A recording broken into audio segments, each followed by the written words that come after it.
En un giro impactante que prácticamente nadie anticipaba, el palacio acaba de confirmar aquello que los círculos más cercanos a la realeza temían desde hace tiempo. El rey Charles ha fijado oficialmente la fecha de su abdicación. De pronto el tiempo comienza a correr para una de las transiciones más delicadas, cargadas de emoción y tensión política de la historia reciente de la monarquía. La pregunta inevitable es por qué ahora y qué verdades dolorosas empujaron al monarca a tomar una decisión tan extrema. Antes de profundizar en lo que esto implica realmente para la familia real, muchos ya sienten que algo profundo se ha quebrado en el corazón de la institución. El anuncio se realizó exactamente a las 9 de la mañana hora local mediante un comunicado breve, sobrio y perturbador por su frialdad. Buckingham Palace, famoso por su cautela, su diplomacia medida y su silencio estratégico, dejó atónito al mundo al confirmar que Su Majestad el Rey Charles III abandonara formalmente el trono dentro de 7 semanas exactas. No hubo filtraciones previas ni señales de advertencia. Solo una verdad abrupta que se propagó como una onda expansiva a nivel global, sacudiendo gobiernos, medios y ciudadanos por igual. En todo el Reino Unido la reacción fue inmediata y escalonada. Primero la confusión, luego la incredulidad y finalmente una tristeza colectiva difícil de disimular. Frente a las rejas del palacio, periodistas corrían en busca de pistas mientras la multitud crecía con el paso de las horas. Algunos sostenían banderas con lágrimas en los ojos. Otros exigían explicaciones con rabia contenida. En las redes sociales la conversación estalló al instante. Un sector lamentaba el cierre de una era mientras otro cuestionaba si esta decisión había sido realmente voluntaria. Hubo presiones internas, ¿se trata de un problema de salud? ¿O existe algo más oscuro tras los muros dorados del palacio? Fue entonces cuando comenzaron a circular filtraciones inquietantes. Supuestos mensajes privados atribuidos a altos funcionarios y asesores de la corte sugerían que esta no había sido una retirada serena ni plenamente deseada. Un memorando hablaba de un calendario acelerado que no figuraba en los planes iniciales del propio rey. Otro insinuaba que Charles aceptó a regañadientes el consejo de quienes se encuentran más cerca de la línea de sucesión, lo que abre la puerta a la idea de confrontaciones emocionales o incluso de una presión silenciosa cuidadosamente orquestada. En el centro de este torbellino emerge una verdad inquietante. Detrás de la solemnidad institucional y del peso de la tradición, el rey Charles llevaba meses librando una batalla personal. Durante un tiempo los rumores sobre un deterioro de su salud fueron desmentidos con rapidez por fuentes oficiales. Sin embargo, personas de su entorno ahora reconocen que en las últimas semanas la situación se volvió imposible de ocultar. Cansancio extremo, temblores en reuniones privadas y lapsos de confusión comenzaron a repetirse con mayor frecuencia. Aunque nunca se admitieron públicamente, estos signos se agravaron justo cuando las responsabilidades internacionales seguían acumulándose. Pero más allá del desgaste físico fue el colapso emocional lo que, según alegados, terminó por inclinar la balanza. Charles vivía con el temor constante de dejar tras de sí una monarquía fracturada. Había sido testigo del daño causado por escándalos, distancias familiares y décadas de presión mediática implacable. Su mayor miedo no era solo abdicar, sino ser recordado como el rey que observó cómo todo se desmoronaba sin poder evitarlo. A ese peso se sumaron unas cartas que ahora adquieren un significado devastador. De acuerdo con un miembro veterano del personal, existe desde hace tiempo una correspondencia privada entre el rey Charles y el príncipe William. Se trata de escritos profundamente íntimos donde un padre expone su culpa, su desconcierto y una sensación persistente de haber fallado a la corona. En uno de los fragmentos atribuidos a esas cartas, Charles habría confesado: si espero demasiado, puede que no te deje nada más que cenizas. No puedo permitir que eso recaiga sobre ti, sobre la corona, ni sobre la memoria de tu madre. Una frase que para muchos resume el dolor silencioso que finalmente lo llevó a dar un paso atrás. Las cartas revelan un retrato muy distinto al de un hombre que se retira por debilidad. Dibujan la imagen de alguien que cede ante una inevitabilidad dolorosa, consciente de que resistirse ya no es una opción. Mientras el país comenzaba a asimilar la magnitud de lo anunciado, otra pregunta empezó a resonar en silencio dentro de los muros del palacio. ¿Dónde estaba Camila? Su ausencia, tanto en el comunicado oficial como en los actos posteriores, no hizo más que alimentar la incertidumbre. Algunos aseguran que fue tomada por sorpresa. Otros sostienen que llevaba semanas marcando distancia presuntamente en desacuerdo con la idea de la abdicación desde el inicio. Sea cual fuera su postura, su silencio actual resulta elocuente y no pocos se preguntan si una grieta entre Charles y Camila terminó siendo el último empujón hacia el colapso. Para comprender el peso emocional de esta decisión es necesario retroceder y observar la batalla silenciosa que Charles libraba a puerta cerrada. Durante meses mantuvo una apariencia firme ante el público, pero dentro del palacio la presión se volvía asfixiante. Conversaciones en voz baja, reuniones celadas y confesiones cargadas de emoción a personas de confianza dejaron entrever a un monarca al límite, atrapado entre su legado y una verdad imposible de esquivar. Detrás del porte regio había un hombre desgastado por la misma institución que estaba destinado a encabezar. Con el tiempo comenzaron a filtrarse detalles que durante años permanecieron enterrados bajo capas de protocolo y formalidad. Charles no estaba simplemente cansado, se estaba desmoronando. Su estado de salud, nunca abordado de forma pública, generaba una inquietud creciente en los círculos privados. Quienes lo rodeaban notaron señales cada vez más difíciles de ocultar, manos temblorosas al revisar documentos oficiales, lapsos de memoria durante audiencias privadas y, quizá lo más revelador, un aumento notable de revisiones médicas realizadas lejos del escrutinio mediático. Sus médicos personales, según se comenta, le recomendaron con discreción pero con firmeza reducir compromisos, limitar viajes y comenzar una transición progresiva de responsabilidades. Para Charles, escuchar eso no solo resultó incómodo sino profundamente humillante. Después de esperar más de 7 décadas para ceñirse la corona, la idea de dar un paso atrás tan pronto le resultaba insoportable. Vivía con la sensación de un reloj en cuenta regresiva que no dejaba de perseguirlo. Cada informe matutino, cada carta entregada a su despacho le recordaba que el tiempo ya no jugaba a su favor. A ese desgaste se sumaron heridas emocionales aún abiertas. La salida de Harry y Meghan nunca terminó de cicatrizar y su ausencia prolongada fue creando un vacío doloroso en torno a Charles, una sensación persistente de linaje fracturado. Ver cómo su hijo menor se alejaba de la vida real no fue solo un golpe institucional sino un golpe íntimo. Se dice que Charles preguntaba con frecuencia a sus asesores si aún existía alguna posibilidad de reconciliación y que al no obtener respuestas distintas caía en largos silencios. Cada titular negativo se convertía en un nuevo peso sobre su legado. Lo que casi nadie sabía es que Charles habría sufrido episodios de pánico durante algunos actos públicos de alto perfil. En particular, una reciente recepción de la Commonwealth estuvo a punto de cancelarse en el último momento debido a lo que fuentes describen como un colapso inminente tras bastidores. Oficialmente se habló de un retraso menor por motivos de salud, pero quienes estuvieron cerca aseguran que Charles nunca se recuperó emocionalmente de aquel episodio. A sus confidentes les habría confesado un temor profundo convertirse en el monarca que se apaga en silencio. No derrocado ni desacreditado, sino olvidado lentamente mientras se consume entre las paredes de la tradición.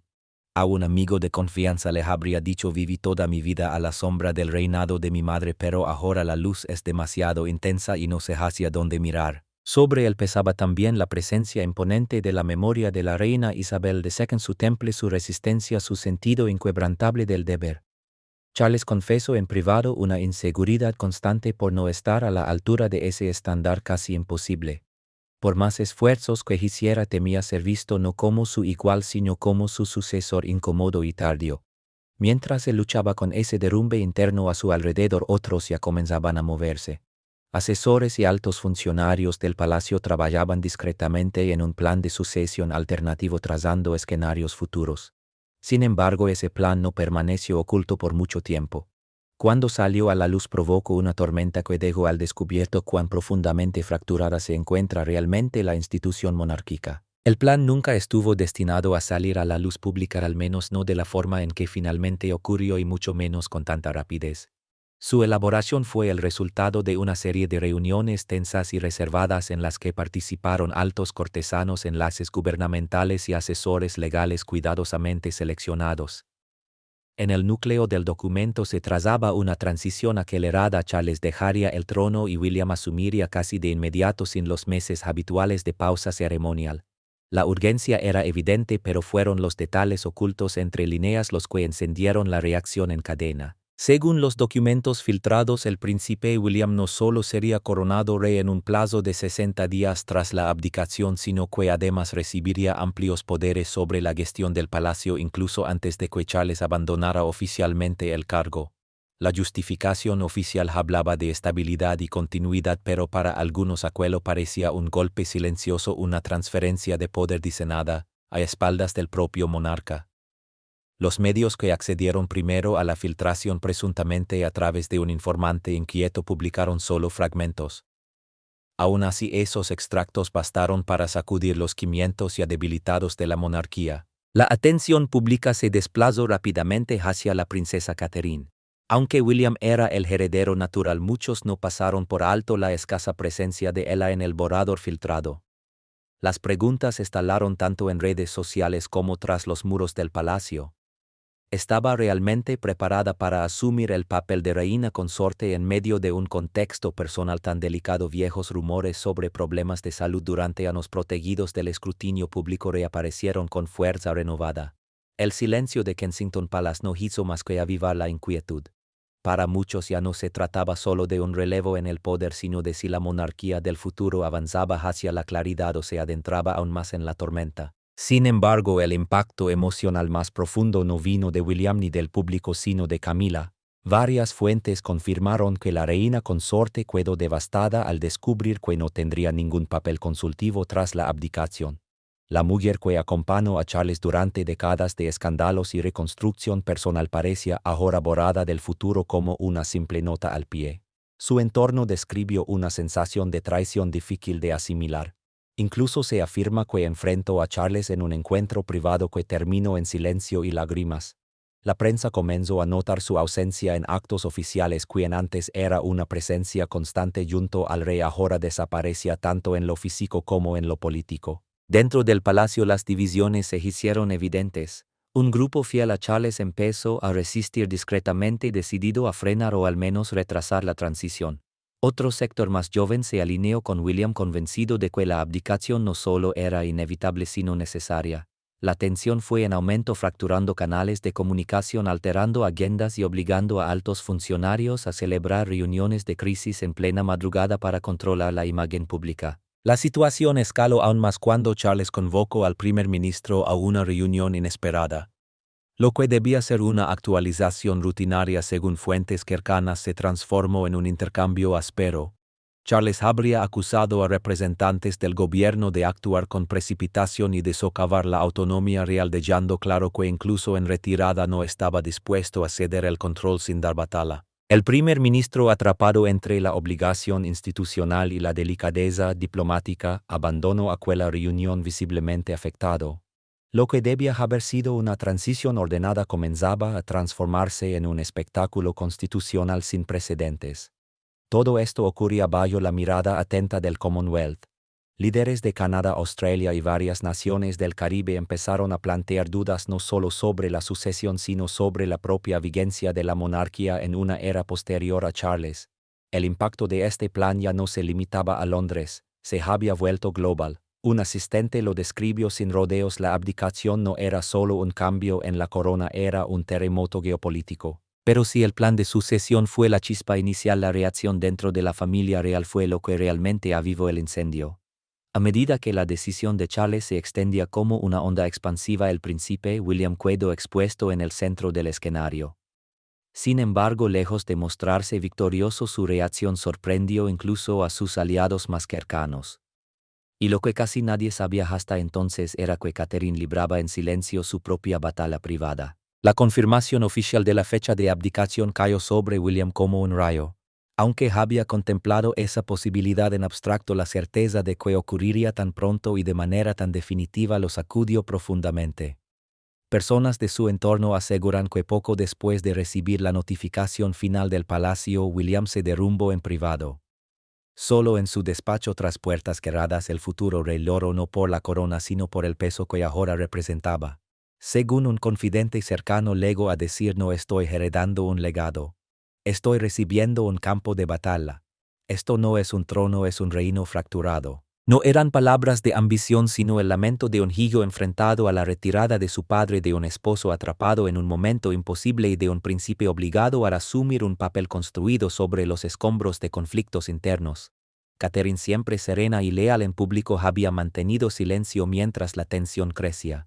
Sin embargo, lejos de las cámaras su situación era mucho más angustiante. Su estado de salud, cuidadosamente protegido del escrutinio mediático durante años, había sufrido un cambio preocupante.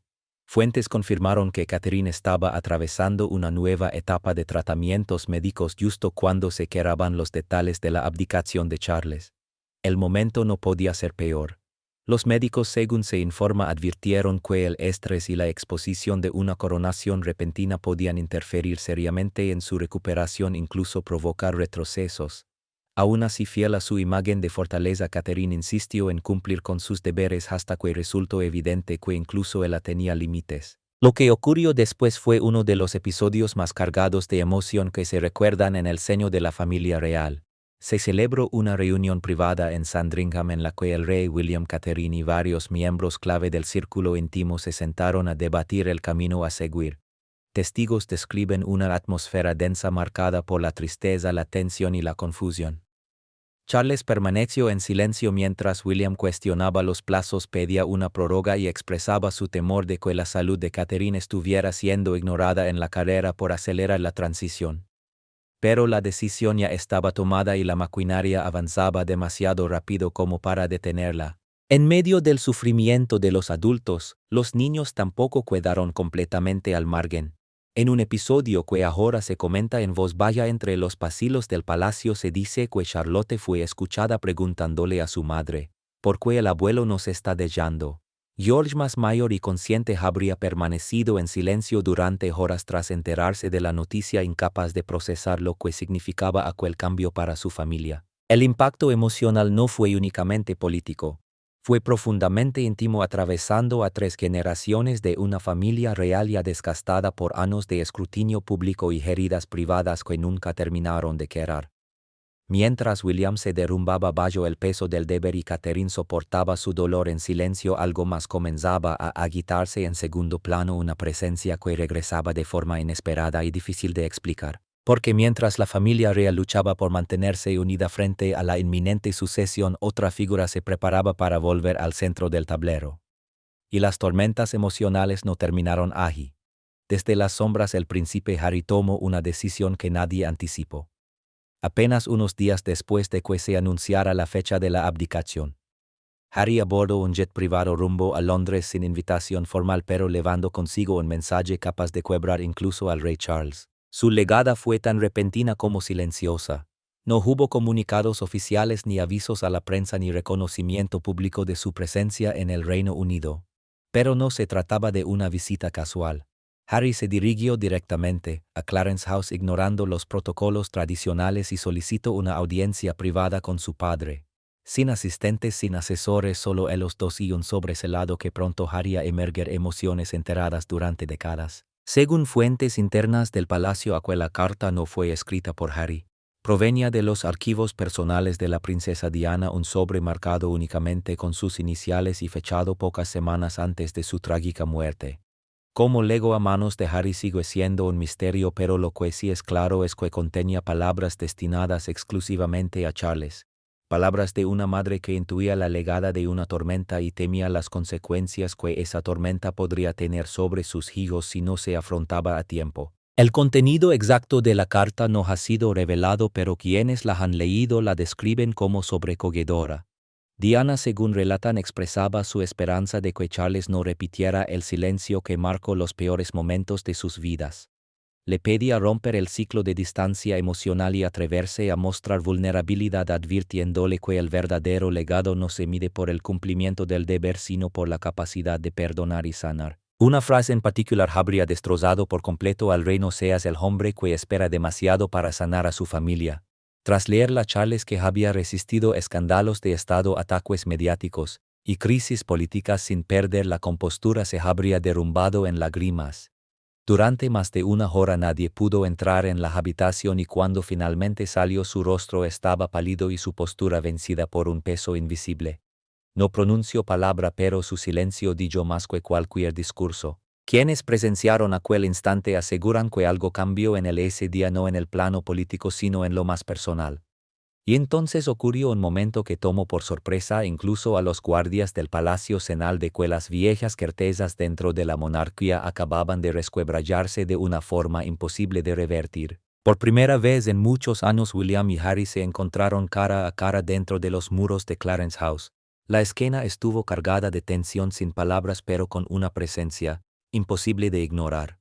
No hubo abrazos ni reconciliación inmediata, pero sí un apretón de manos, un gesto simbólico que para muchos marca el inicio de algo más profundo, el reconocimiento de que el dolor compartido entre ambos ya no podía seguir enterrado.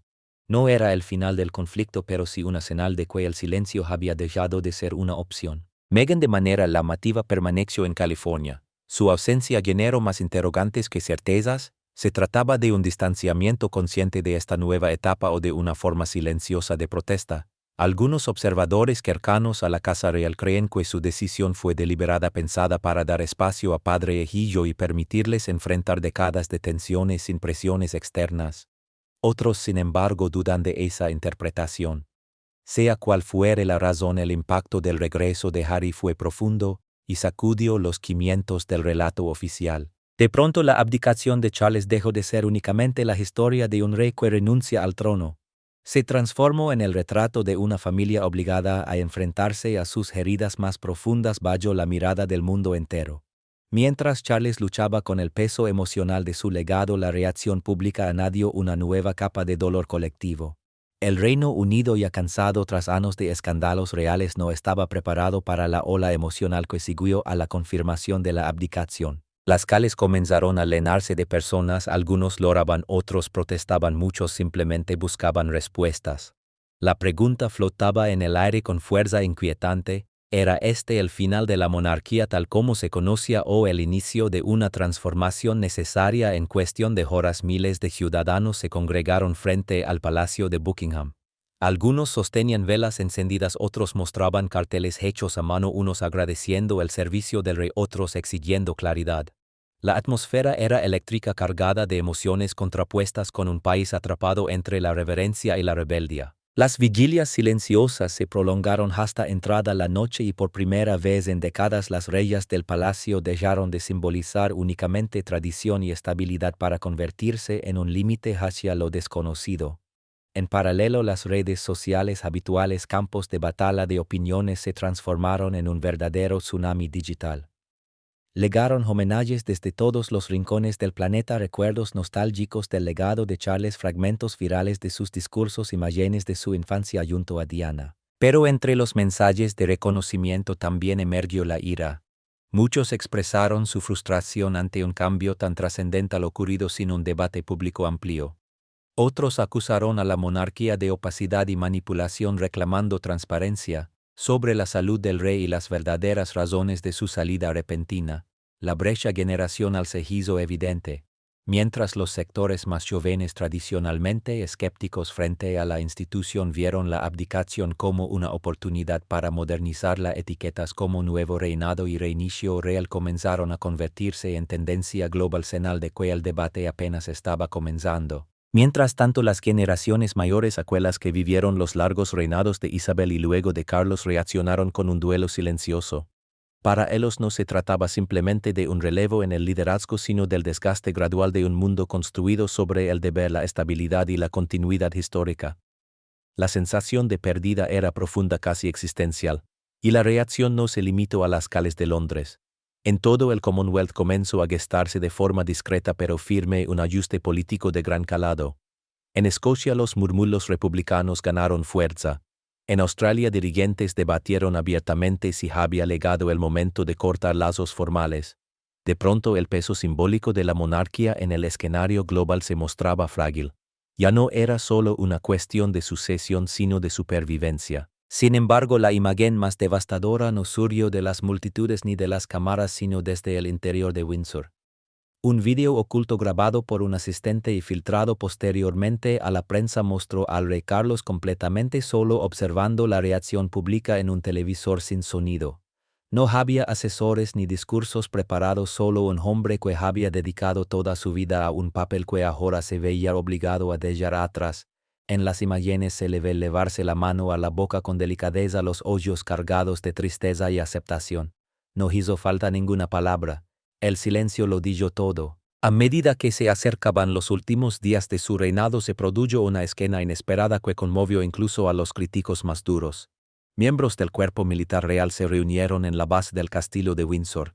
Vestidos con uniforme completo, permanecieron en silencio y luego alzaron la mano en un saludo final, no tanto al rey que abdica sino al hombre que sirvió hasta que sus fuerzas ya no se lo permitieron.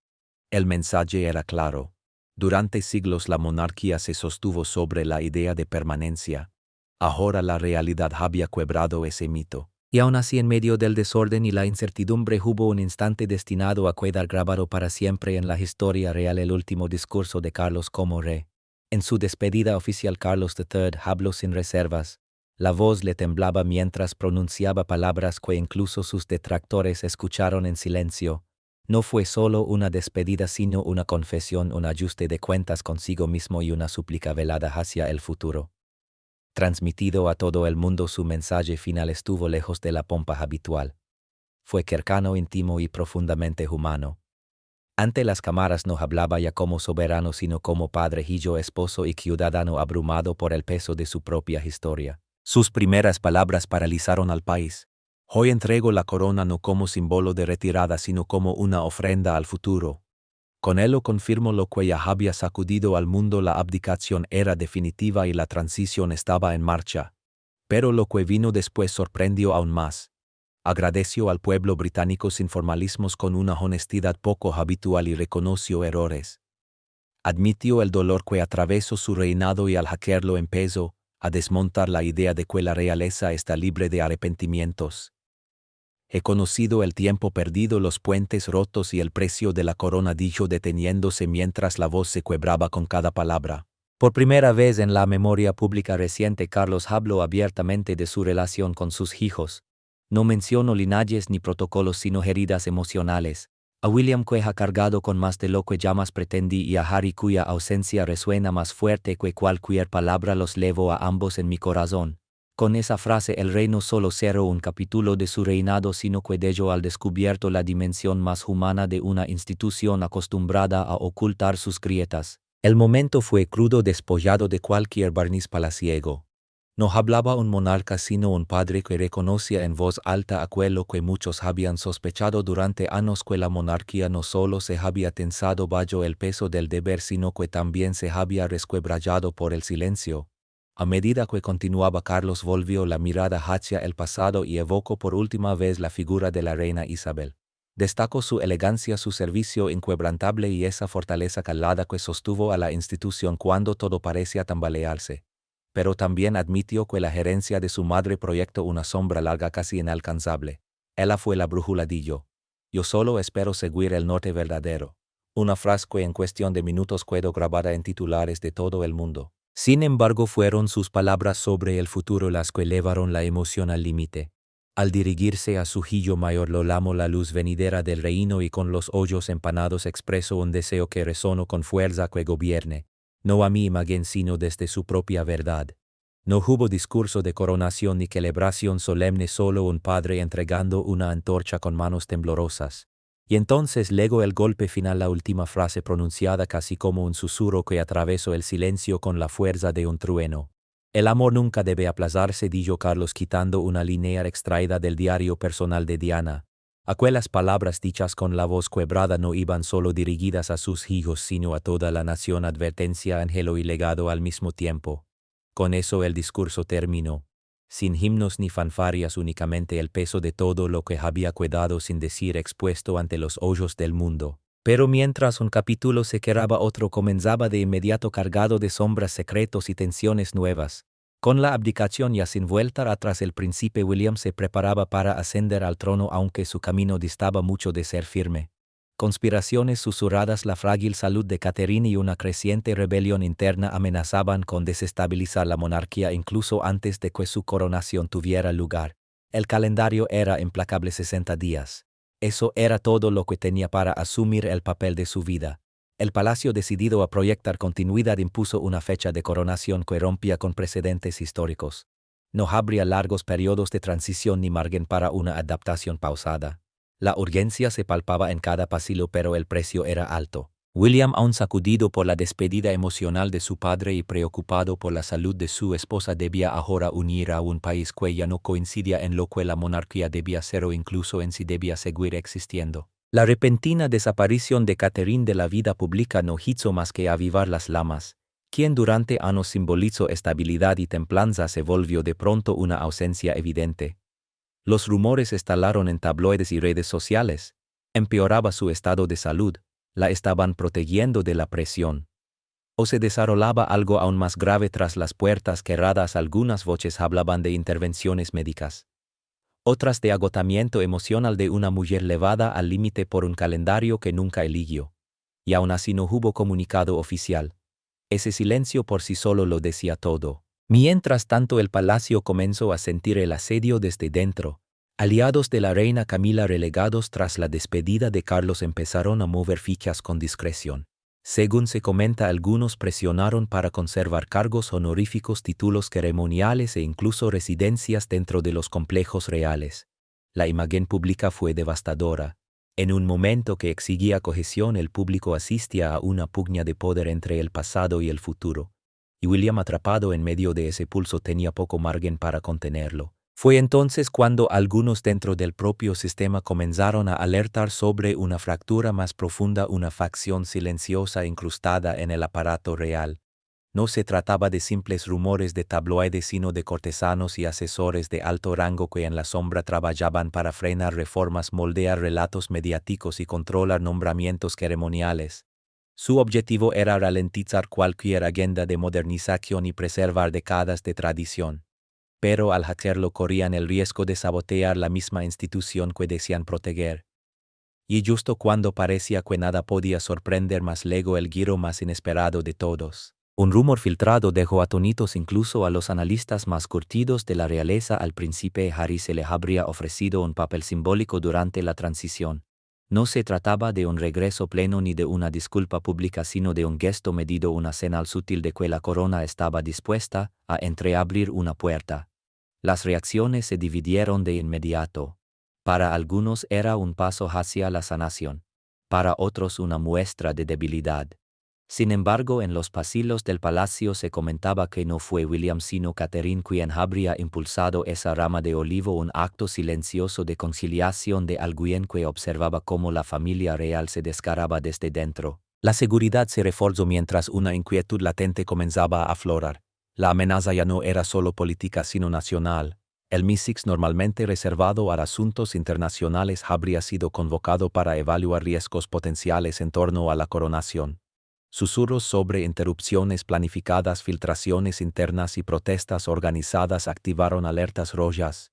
Aquello dejó de ser una simple ceremonia, se convirtió en una operación de alto riesgo envuelta en siglos de tradición pero enfrentada a un contexto moderno cargado de sospechas.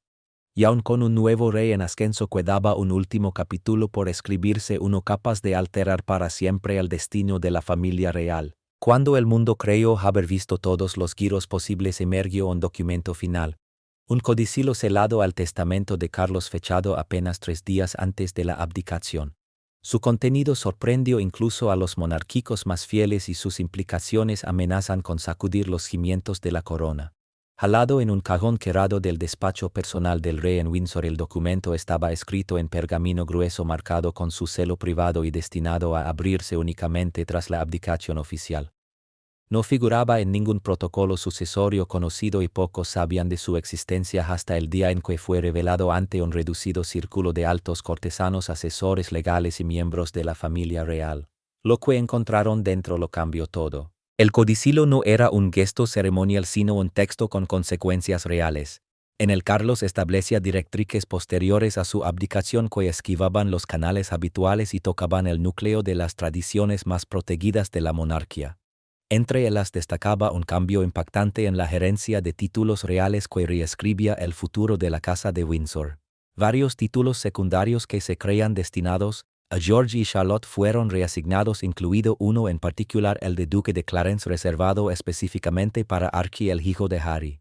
La decisión desató una tormenta interna. Según fuentes del palacio, William estaló al conocer la noticia, no tanto por el título en sí sino por lo que simbolizaba un acto final de reconciliación entre Carlos y Harry, celado sin su conocimiento ni consentimiento. Un asistente describió el momento como el silencio más estruendoso en la historia del hogar real. William abandonó la sala sin decir palabra, la mandíbula tensa y los nudillos blancos. Pero el documento no se detenía allí. En un movimiento audaz, Carlos otorgó a la princesa Ana una autoridad amplia sobre las instituciones benéficas reales, elevándola de figura señora administradora ejecutiva del legado filantrópico de la monarquía. Para muchos era un reconocimiento largamente esperado. Sin embargo, el momento elegido justo cuando se gestaba un nuevo reinado alimentó rumores de que Ana podría convertirse en un poder discreto tras el trono. Aún más enigmática fue la última sección del texto. Oculta en el párrafo final aparecía una referencia a lo que Carlos denominó una verdad no publicada relacionada con los últimos deseos de Diana. La frase, deliberadamente ambigua, aludía a comunicaciones privadas, testimonios celados y a un diario jamás revelado al público. Bastó esa mención para disparar la especulación. Había algo que Diana quiso dejar a sus hijos y que permaneció oculto durante todos estos años, y si era así porque Carlos elegía este momento al borde de su salida para reconocerlo, sin embargo fue el añadido manuscrito trazado en la esquina de la última página lo que dejó a todos inmóviles. 6 palabras escritas con la caligrafía inconfundible de Carlos: protejan el futuro incluso de nosotros. No era una orden sino una confesión, el reconocimiento de que la corona con todo su orgullo y tradición podía convertirse en su peor enemiga. Era la súplica final de Carlos, no solo por el legado sino por la misericordia, la reforma y la honestidad. El documento fue archivado discretamente en los archivos reales. Aunque su contenido completo no se hizo público, ya había comenzado a redefinir el equilibrio de poder tras bambalinas. No se trataba del cierre de una era sino del inicio de un ajuste de cuentas aún por desarrollarse. La abdicación está confirmada, pero en las sombras de Windsor la lucha por el alma de la monarquía apenas acaba de empezar, apenas acaba de empezar, apenas acaba de empezar, apenas acaba de empezar, apenas acaba